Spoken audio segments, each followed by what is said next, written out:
Hello students, we are discussing chapter 3rd atoms and molecules. Previous video में हमने बात की थी मोल कंसेप्ट के बारे में. ठीक है, मोल क्या है आपके पास? Mole is the unit of measurements for the amount of substance. ठीक है, जो आपके पास अगर आपने अमाउंट ऑफ सब्सटेंस मेज़र करना है तो हम किससे मेज़र करेंगे? मोल से. ठीक है, ये एक मेजरमेंट यूनिट है जिससे हम क्या है अमाउंट ऑफ सब्सटेंस को क्या है मेज़र करते हैं. ठीक है, 1 mole is equal to 6.22 into 10⁻23 particles. ठीक है, जो 1 मोल है आपका किसके इक्वल होता है? 6.022 इंटू 10⁻23 पार्टिकल्स. ठीक है, पार्टिकल्स आपके एटम्स भी हो सकते हैं, मॉलिक्यूल्स भी हो सकते हैं और आयंस भी हो सकते हैं. ठीक है, ठीक है, जितने भी आपके अगर हम बात करें 1 मोल ऑफ कार्बन एटम, ठीक है, तो उसका मतलब क्या है कि 6.022 इंटू 10⁻23 एटम्स.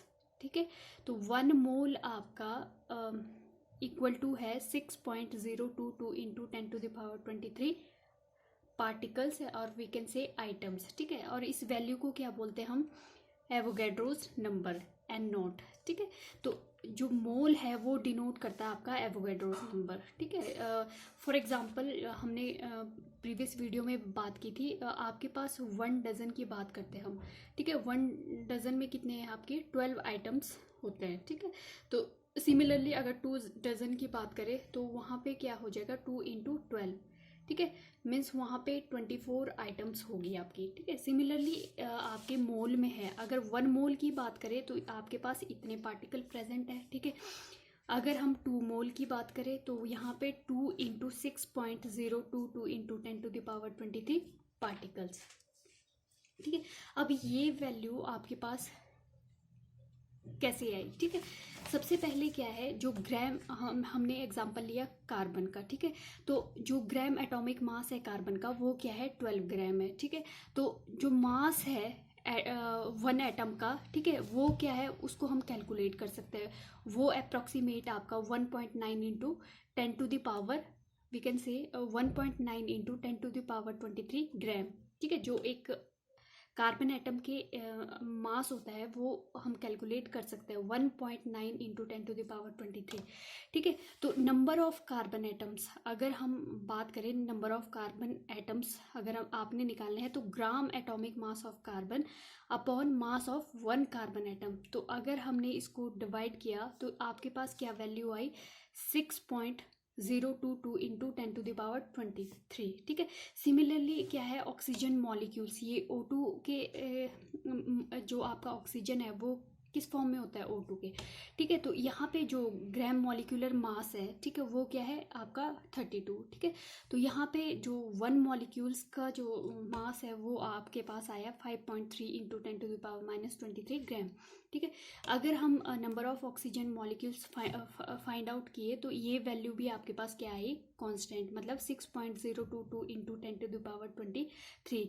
तो इसका मतलब क्या है कि जो आपकी 1 मोल की क्वांटिटी है, this number is known as Avogadro's number और we can say Avogadro's constant.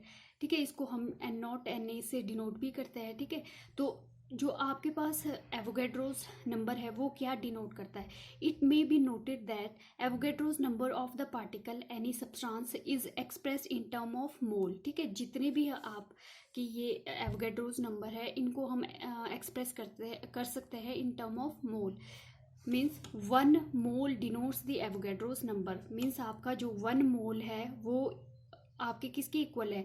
6.022 into 10⁻23 particles. ठीक है, अब पार्टिकल्स आपके अगर एटम्स की बात करें तो एटम्स आएगा, अगर मॉलिक्यूल्स की बात करेंगे तो 1 मोल में उतने मॉलिक्यूल्स होते हैं. अगर हम आयंस की बात करें तो आयंस होंगे. ठीक है, for example 1 mole of hydrogen atom, ठीक है, की बात कर रहे हैं तो 1 mole of hydrogen atom means उसमें कितने पार्टिकल्स है हाइड्रोजन एटम्स के? 6.022 इंटू 10⁻23 हाइड्रोजन एटम्स. ठीक है, फिर अगर हम 1 मोल मॉलिक्यूल्स ऑक्सीजन मॉलिक्यूल्स की बात कर रहे हैं. ठीक है, अब आपको पता होना चाहिए जैसे O2 है. ठीक है, यहाँ पे कितने एटम प्रेजेंट है? 2 एटम है. ठीक है, अगर हम मॉलिक्यूल की बात कर रहे हैं तो यहाँ पे कितने मॉलिक्यूल्स है? 1 मॉलिक्यूल. ठीक है, क्योंकि ये क्या है, मॉलिक्यूल। ठीक है, यहाँ पे अगर एटम की बात करें तो 2 है। ठीक है, मॉलिक्यूल कितना है, 1 है। अगर हम 2O2 की बात करें तो यहाँ पे 4 एटम्स है ऑक्सीजन के। ठीक है, और अगर मॉलिक्यूल्स की बात करें तो यहाँ पे कितने हैं, 2 मॉलिक्यूल्स ऑक्सीजन के। ठीक है, सिमिलरली अगर हम यहाँ पे 1 मोल ऑफ ऑक्सीजन मॉलिक्यूल्स की बात कर रहे हैं, क्योंकि ऑक्सीजन आपका O2 की फॉर्म में होता है, तो ये कितने मॉलिक्यूल्स कंटेन करेगा, 6.022 इंटू 10⁻23 ऑक्सीजन मॉलिक्यूल। सिमिलरली अगर सोडियम आयन की बात करेंगे तो ये भी कितने कंटेन करेगा, Avogadro's number of sodium ion. ठीक है, अगर आपने नंबर ऑफ मोल्स निकालने हैं तो ये किसके इक्वल होता है, given mass upon molar mass. ठीक है, इसके लिए क्या है, सिंपली फॉर्मूला गिवन है कि आपने अगर फाइंड आउट करना है नंबर ऑफ मोल्स तो ये किसके इक्वल होगा, given mass upon molar mass. ठीक है, तो यहाँ पे अगर हम बात करें 28 ग्राम ऑफ हीलियम, आपने कैलकुलेट करना है number of moles, calculate number of moles. ठीक है, तो आपने क्या करना है, अब हीलियम की बात कर रहे हैं। ठीक है, तो आपके पास क्या आ जाएगा कि अगर आपने हीलियम के नंबर ऑफ मोल्स करने हैं, find out number of moles. ठीक है, तो आपके पास क्या है, नंबर ऑफ मोल्स का फॉर्मूला गिवन मास क्या है, 28 ग्राम। ठीक है, और आपके पास मोलर मास कितना है, मोलर मास यहाँ से कितना है, हीलियम का 4 ग्राम। ठीक है, मोलर मास क्या होता है हीलियम का, 4 ग्राम। ठीक है, तो यहाँ से अगर हम ग्राम से ग्राम आपका कैंसिल हो गया। ठीक है, अगर इसको कैलकुलेट कर देंगे तो ये आएगा 7 मोल आपके पास। ठीक है, सिमिलरली अगर नेक्स्ट है आपके पास 46 gram of sodium, calculate the number of moles. अब ये भी हमने नंबर ऑफ मोल्स निकालने हैं सोडियम के। ठीक है, number of moles of sodium ion. ठीक है, तो सोडियम आयन के क्या आएंगे, नंबर ऑफ मोल्स, यहाँ पे आप पुट कर दो। अब गिवन मास क्या है, 46 ग्राम। ठीक है, फिर सोडियम का जो मोलर मास है वो क्या है, 23 ग्राम। ठीक है, 23 ग्राम। ठीक है, ये 2 से कैंसिल हो जाएगा, ग्राम ग्राम भी कैंसिल हो जाएगा, तो ये आ जाएगा आपके पास 2 मोल। ठीक है, सिमिलरली अगर आपके पास क्वेश्चन है 60 ग्राम ऑफ कैल्शियम। ठीक है, 60 ग्राम ऑफ कैल्शियम, फिर यहाँ से आपने कैलकुलेट करना है। ठीक है, अब गिवन मास आपके 60 ग्राम है, नंबर ऑफ मोल्स करना है, sorry number of moles find out करना है। ठीक है, तो यहाँ से क्या आ जाएगा, number of moles 60 gram given mass है। ठीक है, कैल्शियम का मोलर मास क्या होता है आपके पास, 40 ग्राम। ठीक है, ये कैंसल आउट हो गया। ठीक है, तो ये आ जाएगा आपके पास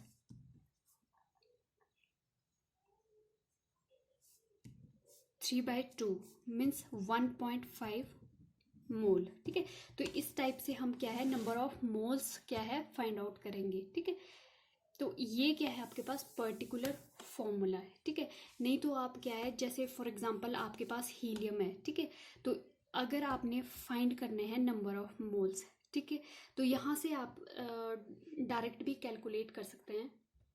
ठीक है, यहाँ से आप डायरेक्ट भी कर सकते हो, जैसे 28 ग्राम ऑफ हीलियम। ठीक है, तो आपने number of moles find out करना है। ठीक है, यहाँ तो हमने क्या है फॉर्मूला यूज़ किया। ठीक है, तो आपको पता होना चाहिए 28 ग्राम ऑफ हीलियम, ठीक है, की बात कर रहे हैं। तो अगर हम बात करें इन टर्म्स ऑफ मोल, ठीक है, तो 1 मोल आपको पता है 1 मोल ऑफ हीलियम कंटेन कितने मॉलिक्यूल्स कंटेन करेगा। ठीक है, हीलियम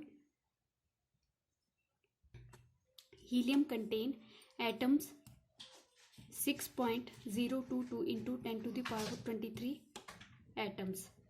ठीक है, अगर हम बात करें इन टर्म्स ऑफ मास के टर्म में, ठीक है, ठीक है, तो मास कितना होगा, 4 ग्राम।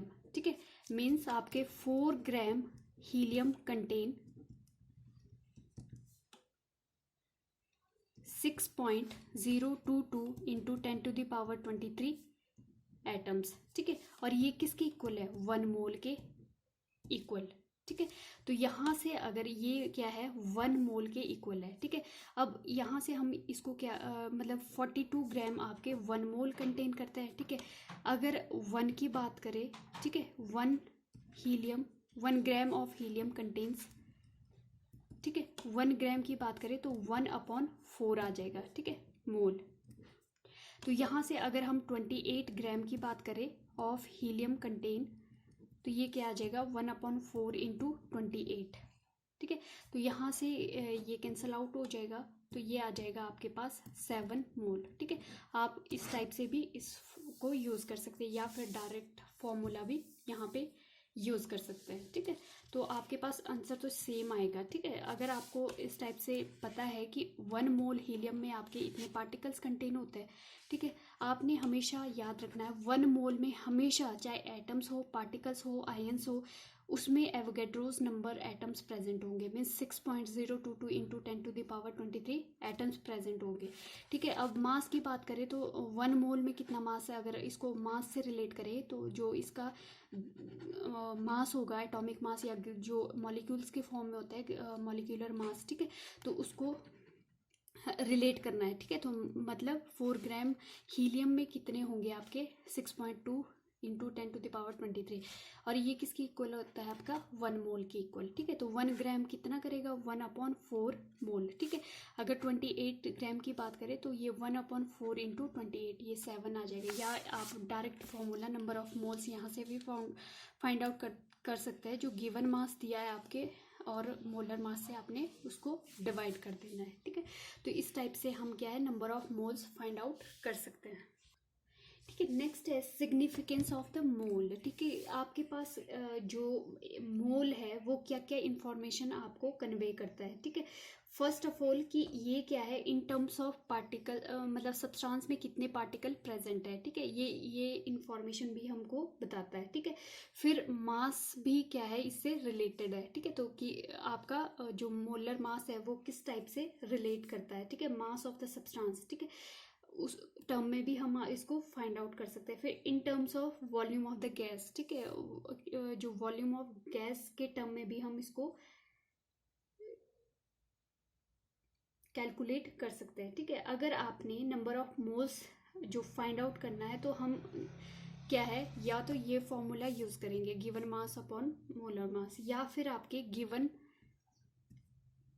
नंबर ऑफ पार्टिकल्स, ठीक है। अगर आपके पास नंबर ऑफ पार्टिकल्स है वो आपके पास एटम्स भी हो सकते हैं, आयंस भी हो सकते हैं, अपॉन एवोगैड्रोस नंबर, ठीक है, एन नोट, ये भी आपका फॉर्मूला यूज हो सकता है, ठीक है। अभी हमने बात की नंबर ऑफ मोल्स की कैसे फाइंड आउट करना है, ठीक है, given mass upon molar mass, ठीक है।